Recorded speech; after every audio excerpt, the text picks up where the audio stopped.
Hi, and welcome back to another episode. Oh my gosh, how good was that episode last week with Kim James? If you haven't already tuned in, I highly recommend that you do. I had such a lovely time chatting with her. She's quite a remarkable woman, and she is our second to last guest of the season.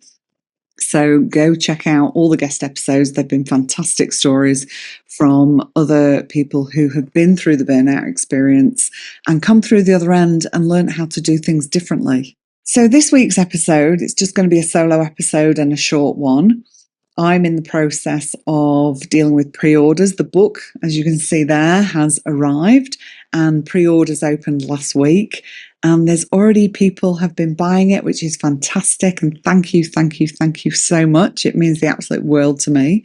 Pre-orders are really important for authors because it really helps the algorithm gods tell whoever they need to tell that the book is wanted by people, and then it gets shown to more people and all that kind of stuff. So I don't understand the technicalities, nor do I desire to. And also, if you order directly from me, if you're in Australia, you can order directly from me and get a signed copy of the book. And if you do pre-order, it means I'll know how many copies to buy. So that would be really helpful as well.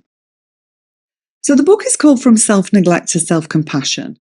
And I just wanted to talk a little bit today about what self-neglect is and what it might look like, because I think it's a term we don't really use very much unless it becomes using that focus on neglect where it becomes very kind of crisis-oriented, very detrimental.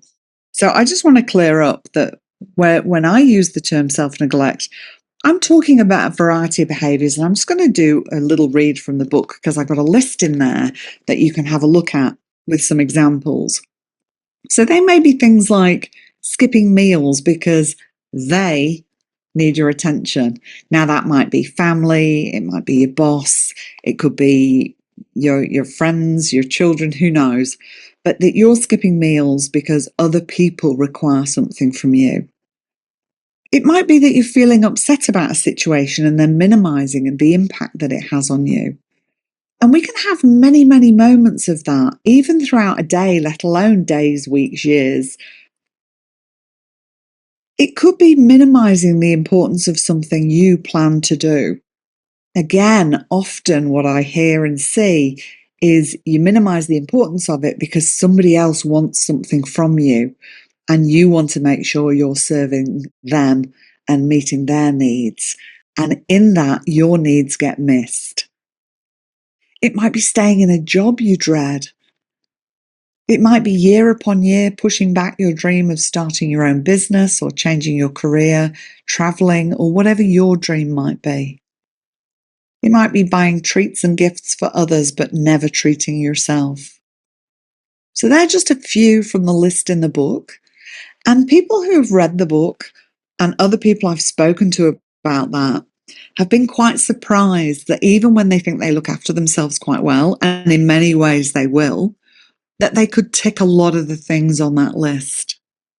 So I'm glad I included some examples in the book.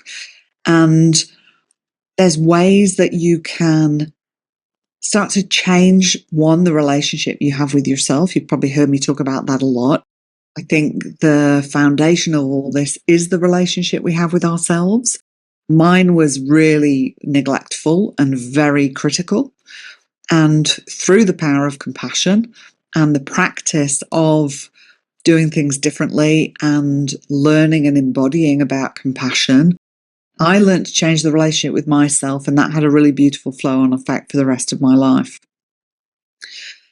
So there's things that you can start to do differently. There's things that you can recognize about how you are in relationship with yourself and what you might need to change so that things can improve in your life or in your work or overall. And then it is really about practicing doing those things. This isn't learn something, do it once, and then forget about it. This really is about a different way of living your life. And the benefits from it are huge.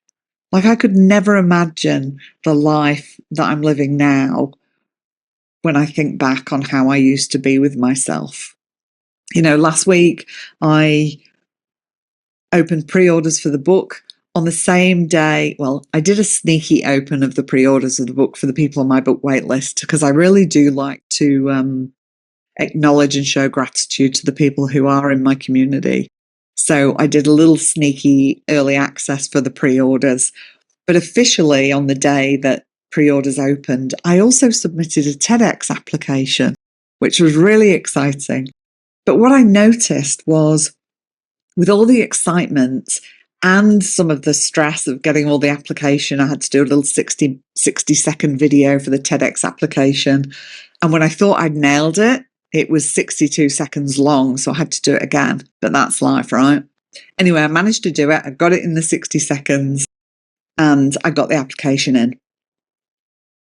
So our nervous system gets activated not only through stress that we might see as negative, but also stress that actually is quite positive, like excitement. So what I was noticing during the day, particularly on that day, and also that week of the book kind of being ready for pre-orders, was that my stress levels were higher than normal. So I was really mindful of doing the check-ins and asking myself what I needed, but also just factoring in rest during that process as well. So I think it's important that we look at what is it that we've got on. Have a think for a minute. What have you got on this week or coming up in the near future that you know is going to put some strain on your nervous system? And like I say, it doesn't have to be what we perceive as negative stress. It could be that you've got lots of excitement as well. That's still elevating our nervous system. So we want to make sure that we're not in a heightened state all of the time. So have a quick think now.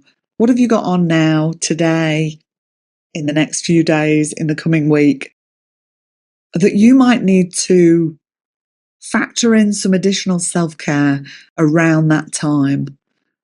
And it might be something that you can do for yourself. It might be something you need to seek support for as well. One of the things I really like about the book is it takes you through understanding yourself, thinking about what it is you want, your dreams, your values, the ideas you've got for yourself, then thinking about what you need to do differently and giving you examples of how you can do that. And then really looking at all the life domains of what's important for this overall well-being. But also there's a part in there about asking for help and why that can be hard.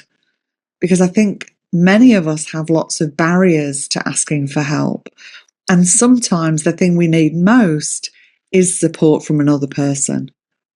And again, that might be a family member, it might be a friend, it might be that you're struggling with something that you need to do some deeper work with a therapist, or you might want to do some work with a coach.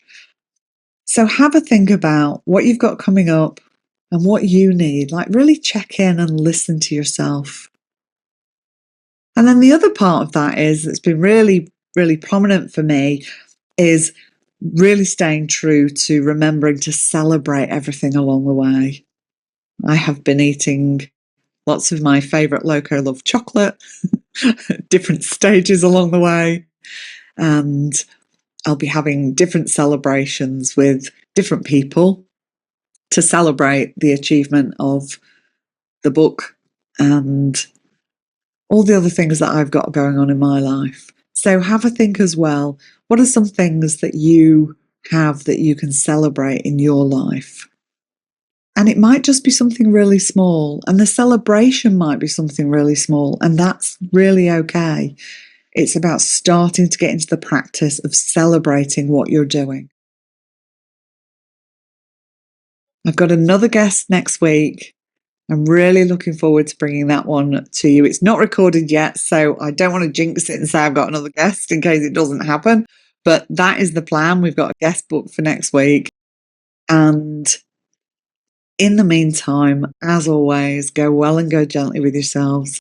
And I'll see you next week. Thanks for tuning in. Bye.